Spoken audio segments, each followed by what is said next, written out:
Video بڑی تیزی سے وائرل ہو رہی ہے ریڈ ہیفل. یہ کیا ہے, اس کا کیا کنسیپٹ ہے قرآن حدیث کی روشنی میں؟ دجال آ چکا ہے یا آنے والا ہے یا کب آئے گا؟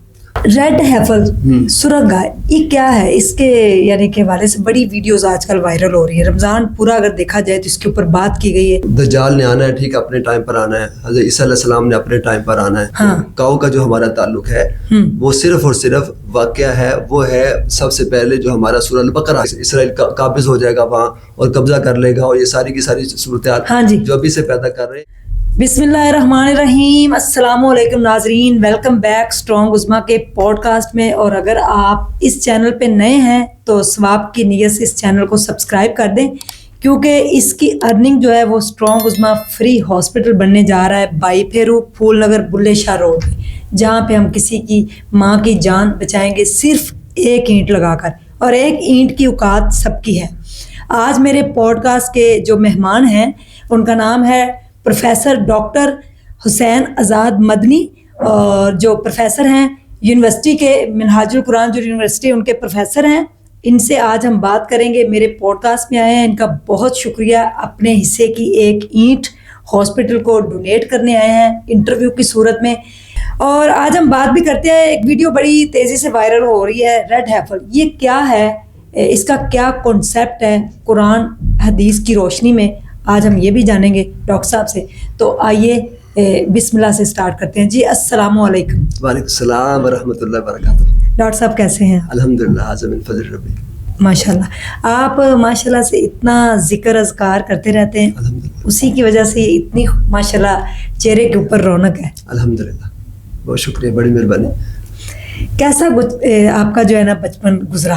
بچپن میں کیسے تھے؟ بہت اچھا, الحمدللہ, اللہ کا بڑا فضل احسان ہے. سب سے پہلے تو میں آپ کے چینل کا شکریہ ادا کرتا ہوں, آپ نے انوائٹ کیا اور خاص طور پر بڑے اہم ٹاپکس کے اوپر ہمارے خیال کے لیے مدعو کیا. تو اور بہت اچھا آپ کام کر رہی ہیں. تو میں سمجھتا ہوں کہ اس وقت جو ہیومینٹی ہے, انسانیت ہے, تو اس کے لیے کام کرنے کی ضرورت ہے. کرو مہربانی تم اہل زمین پر, خدا مہرباں ہوگا عرش بری پر. اس پر میں آپ کو مبارکباد پیش کرتا ہوں. ریڈ ہیفل سرخ گائے یہ کیا ہے؟ اس کے یعنی کہ حوالے سے بڑی ویڈیوز آج کل وائرل ہو رہی ہے. رمضان پورا اگر دیکھا جائے تو اس کے اوپر بات کی گئی ہے. ڈفرینٹ علماء کرام نے بھی اور مفتی حضرات جو ہمارے انہوں نے بھی بات کی ہے. ریڈ ہیفل کے حوالے سے دیکھا جائے نا تو ریڈ کاؤ, اس کا اسلام میں کوئی کانسیپٹ نہیں ہے. اچھا, اس کو میں کنڈم کرتا ہوں, اور اس کی اس لیے مذمت ہے کہ اس حوالے سے ہمارے ہاں کوئی تصور نہیں ہے کہ دجال نے آنا ہے, ٹھیک اپنے ٹائم پر آنا ہے. حضرت عیسیٰ علیہ السلام نے اپنے ٹائم پر آنا ہے, اور اس حوالے سے اس سے پہلے جو ابھی یہ سارا کچھ نکالا جا رہا ہے اور قرب قیامت کی جو نشانیاں ہیں وہ ظاہر ہو رہی. دجال نے آنا ہے, ٹھیک اپنے ٹائم پر آنا ہے. حضرت عیسیٰ علیہ السلام نے اپنے ٹائم پر آنا ہے. اچھا, میں سمجھتا ہوں کہ اس کا جو نہ دین اسلام کے ساتھ کوئی تعلق ہے, اور نہ کوئی اس طرح سے کوئی ابھی قیامت آنے والی ہے, نہ اس حوالے سے کوئی ریڈ کاؤ کا تعلق ہے. تو ویسے بھی ہمارے ہاں شرک ہے. دیکھیے نا کہ کسی بھی یعنی جانور کو, یا کوئی کاؤ ہے یا کوئی ہے, اس کی عبادت کرنا یہ تو مسلمانوں کا کام ہی نہیں ہے. جی, یہ غیر مسلم کا کام ہے.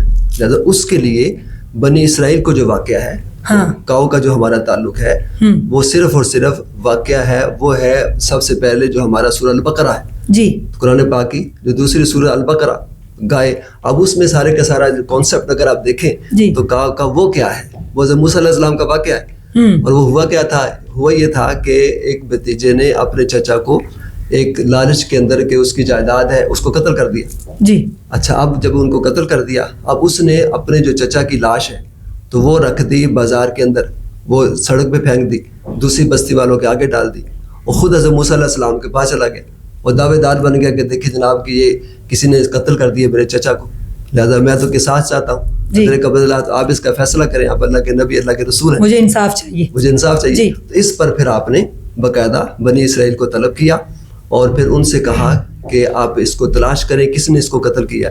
اب انہوں نے ان پر الزام لگایا تھا, وہ انہوں نے تلاش کیا, نہیں ملے تو حضرت موسیٰ علیہ السلام کے پاس ہے. حضرت موسیٰ علیہ السلام نے اللہ تعالیٰ سے پوچھ کر ایک فیصلہ کیا. اچھا, اور یہ تھا اصل چیز, چونکہ وہ کاؤ کی پرستش کرتے تھے, ورشپ کرتے تھے, عبادت کرتے تھے, پہلی بات. اور دوسرا, وہ مردوں کو اللہ تعالیٰ کیسے زندہ کرے گا, احیاء موتیٰ کا نظارہ تو وہ کرنا چاہتے تھے. اللہ تعالیٰ ان کو دکھانا چاہتا تھا مردوں کو اس طرح زندہ کروں گا، چونکہ ان کے اندر سوالات تھے کہ کیسے زندہ کرے گا. لہٰذا حضرت موسیٰ علیہ السلام نے اللہ تعالیٰ سے پوچھ کر یہ کہا کہ اس کا فیصلہ تب ہوگا کہ جب آپ ایک گائے زندہ پکڑیں اور اس کو لا کر ذبح کریں، اس کا ایک ٹکڑا وہ اس مقتول کو لگائیں، یہ خود زندہ ہو جائے گا. اچھا. اور زندہ ہو کر بتائے گا کہ مجھے کسی نے قتل کیا، تو مسئلہ حل ہو جائے گا. اب چونکہ وہ اس کی عبادت کرتے تھے، اب اس کو کیسے وہ مار سکتے تھے، ذبح کر سکتے تھے. لہذا انہوں نے بہت سارے سوالات کیے کہ اس کا رنگ کیسا ہو، اس کی عمر کتنی ہو، وہ کیا کرتی ہو. وہ سارے وہ بھی اللہ تعالیٰ نے جوابات دے دیے جی کہ اس میں یہ بھی بتا دیا کہ وہ ادھیڑ عمر کی وہ نہ ہو، نہ کم عمر کی ہو، درمیان عمر کی، اور خاص طور پر تو جو زرد رنگ کی ہو، اور وہ کوئی چارہ وہ کھاتی ہو لیکن وہ چرتی نہ ہو جیسے عام طور پر ہوتا ہے. حج ہوتے تھے، آپ کو معلوم ہے کہ وہ جو دیہاتوں میں جس طرح کام لیا جاتا ہے تو وہ کھیتی باڑی کا کام وہ نہ کرتے. تو ساری نشانیاں وہ باقاعدہ بتا دی. اس کے بعد پھر ان کی زبان سے نکل گیا انشاءاللہ. تو قرآن پاک کہتا ہے اللہ تعالیٰ نے پھر ان کو باقاعدہ وہ گائے وہ دے دی. تو جو ان کو ملی اس کو انہوں نے ذبح کیا اور اس کا ایک ٹکڑا مقتول کو لگایا، وہ زندہ ہو گیا اور اس نے بتا دیا میرے بھتیجے ہی نے مجھے قتل کیا ہے. اس کے بعد قصاص شروع ہوا. پھر حضرت موسیٰ علیہ السلام نے فیصلہ کیا تو اس کی بجائے اس کو بھی قتل کر دیا جائے، تو اس کو قتل کر دیا گیا. تو اب یہ بھی بتا دیا کہ اللہ تعالیٰ مردوں کو کیسے زندہ کرے گا. جو واقعہ ہمارا جو قرآن پاک کا ہے یہ ہمارا ہے اصل مقصد، یہ ہے ہمارا اصل تھیم، یہ ہے ہمارا اصل جو جس کو ہم کہتے ہیں ہمارا اپنا عقیدہ بلیف، کہ ایک ان کو اور شرک کے خاتمے کے لیے ہم نے باقاعدہ جو کاؤ کا ذکر جو قرآن پاک میں آتا ہے اصل یہ ہے. اب یہ جو گائے کو نکال رہے ہیں اور جو ریڈ کاؤ کو نکال رہے ہیں پھر ذبح کریں گے، اور پھر اسرائیل کے حوالے سے وہ کہہ رہے ہیں کہ اسرائیل قابض ہو جائے گا وہاں اور قبضہ کر لے گا، اور یہ ساری کی ساری صورتحال جو ابھی سے پیدا کر رہے ہیں اس کا دور دور کا بھی تعلق نہ قرآن کے ساتھ ہے، نہ حدیث کے ساتھ ہے، نہ ہمارے دین اسلام کے ساتھ ہے. بلکہ میں سمجھتا ہوں کہ یہ صرف اور صرف ایک سازش کے تحت اس کو لانچ کیا گیا ہے. اچھا. تو لہٰذا اس میں مسلمانوں کو نہیں پڑھنا چاہیے. ہمارا جو بیلیف ہے وہ قرآن و حدیث کے اوپر ہے اور اس کے رسول کی بات کے اوپر ہے، لہٰذا ہمیں اس پر قائم رہنا چاہیے. تھینک یو سو مچ. آپ نے بالکل ڈیٹیل سے بریفلی جو ہے نا وہ ایکسپلین کیا. دجال آ چکا ہے یا آنے والا ہے یا کب آئے گا؟ ہاں یہ بڑا اچھا کویشچن آپ نے کیا اور ریلیونس ہے. اس پر بھی بہت زیادہ کتابیں لکھی گئی ہیں، بہت زیادہ اس پر ڈیبیٹس ہو رہی ہیں، اور میں سمجھتا ہوں کہ اس کا بھی ابھی دور دور سے تعلق دجال کا نہیں ہے. کچھ لوگ کہہ رہے ہیں کہ آ چکا ہے. تو چونکہ یہ جو آ چکا ہے تو یہ ابھی 2 سال بعد بھی، 4 سال بعد بھی، 10 سال بعد بھی یہ کہتے رہیں گے کہ آ چکا ہے آ چکا ہے. اگر آ چکا ہے تو بتائیں کہاں ہے؟ جی ان سے کویشچن ہے. اگر انہوں نے کہیں دیکھا ہے اس کو تو وہ اس کو پتہ ہے کس جگہ پر ہے. اگر کسی جگہ پیدا ہوا تو وہ بتائیں کون سی جگہ ہے، لوگ وہاں پر جائیں، جا کے اسے ملاقات کریں، پتہ کریں کہ وہاں پر ہے یا نہیں. جی تو یہ اس طرح سے آگے جتنے سال گزرتے جائیں گے، چونکہ کسی کو کوئی پتہ نہیں، اور یہ صرف خبر ہے، صرف اللہ تعالیٰ جب اس کو دے گا، جب لوگوں کو پتہ چلے گا، جب اس کی آمد کا وقت آئے گا تو ہر ایک کو پتہ چل جائے گا دجال وہ آ چکا ہے یا پیدا ہو چکا ہے، اس کی یہ علامات ہے. لہذا اس کا بھی ابھی دور دور کوئی تعلق نہیں ہے دجال کی آمد کا. تو یہ بھی جتنی چیزیں ہیں یہ میں سمجھتا ہوں یہ بھی الٹریسی پر مبنی ہیں، جہالت پر مبنی ہیں. لہذا ابھی تک جو آثار ہیں دیگر جو قرب قیامت کی نشانی میں سے دجال کا آنا بھی جی، تو باقی قرب قیامت کی نشانیاں ہیں وہ بھی آہستہ آہستہ بھی پیدا ہو رہی ہیں. یعنی کہ قیامت کی نشانیاں تو ظاہر ہونا سٹارٹ ہو گئی ہیں. لہذا اس کا دجال تو اینڈ کی بات ہے نا جی. اس کے بعد پھر حضرت عیسیٰ علیہ السلام اور پھر اس کے بعد یہ جو ساری چیزیں ہوں گی یہ بالکل اینڈ کی بات ہے. تو ابھی تو اس کا جو اظہار ہے کسی حوالے سے بھی وہ نہیں ہو رہا. ابھی تو جنگیں ہوں گی، عالمی جنگیں ہوں گی، خون ریزی پانی کی طرح خون بہے گا. تو لہٰذا ابھی تو اسٹارٹ ہو رہا ہے نا معاملہ. ڈاکٹر صاحب یہ جو فلسطین کے اندر جنگ لگی ہوئی ہے ابھی تک ہمارے جو سارے ممالک ہیں وہ خاموشی سے بیٹھے ہوئے ہیں. تو یعنی کہ ایران نے ابھی حملہ کیا ہے ان کے اوپر، اسرائیل کے اوپر. تو یہ یہاں سے کوئی آغاز ہوگا یا وہ بھی پتہ نہیں کب آغاز ہوگا اسلامی جو ساری جنگیں ہوں گی؟ نہیں، اس کا بھی آغاز کا تو آئی ڈونٹ نو، وہ اللہ تعالیٰ ہی کو معلوم ہے جی کہ کہاں سے ہوگا یا کہاں سے نہیں ہوگا. لہذا خطہ یہی ہے کہ ہم کہہ سکتے ہیں کہ جس کا تعلق ہمارے حدیث سے ثابت ہے تو وہ اسرائیل کا خطہ ہے، اور یہی جو سعودیہ ہے اور یہ جو بارڈر ایریا ہے سارے کا سارا ان کا جو ممالک ہے خطہ یہی ہے، یہیں سے آغاز ہوگا. لہٰذا یہ جو ایران نے کیا ہے میں سمجھتا ہوں کہ انہوں نے اپنی سطح پر صحیح کیا ہے، چونکہ ٹٹ فار ٹیٹ ادرے کا بدلہ. اب ظاہر ہے کہ بہت زیادہ جو اس وقت شدت کے ساتھ جو اسرائیل ہے اس کی پشت پناہی امریکہ کر رہا ہے، جس طرح وہ وہاں پر جو فلسطینی ہیں ان کو مارا جا رہا ہے، قتل و غارت گری کا، چھوٹے چھوٹے بچے ہیں، معصوم خواتین ہیں. دیکھیں ہمارا دین اسلام اب زمین آسمان کا فرق ہے. اس سے پتہ چلتا ہے دہشت گرد کون ہے. ہمارے دین اسلام میں آپ کسی عورت کو دوران جنگ ڈیورنگ وار آپ نہیں مار سکتے، کسی بچے کو قتل نہیں کر سکتے، وہاں کے املاک کو تباہ نہیں کر سکتے، وہاں کی فصلوں کو برباد نہیں کر سکتے، وہاں کے ہاسپٹل پر حملہ نہیں کر سکتے، وہاں کے مریضوں کو نہیں مار سکتے. اور یہ ایک ڈرون حملہ کرتے ہیں پوری آبادی کے اوپر، نہیں دیکھتے بچے ہیں، نہیں دیکھتے ہاسپٹل ہیں، خواتین ہیں. اس کا مطلب یہ املاک کو تباہ کر رہے ہیں، فصلوں کو تباہ کر رہے ہیں، جانور کو مار رہے ہیں. تو یہ مسلمانوں کے انسان ہی نہیں سمجھتے بلکہ جانور بھی نہیں سمجھتے. تو لہٰذا ان کے خلاف میں سمجھتا ہوں سارے مسلمانوں کو اکٹھا ہونا چاہیے، صرف ایران نہیں. تو ایران کو بھی چاہیے باقی بھی اپنے مسلمان جو ممالک ہیں ان کو ساتھ ملائیں، ایک اسٹرانگلی اب ان کو باقاعدہ طور پر ایک تھریٹ کریں کہ جس کی وجہ سے وہ مجبور ہو جائیں جنگ بندی کے اوپر.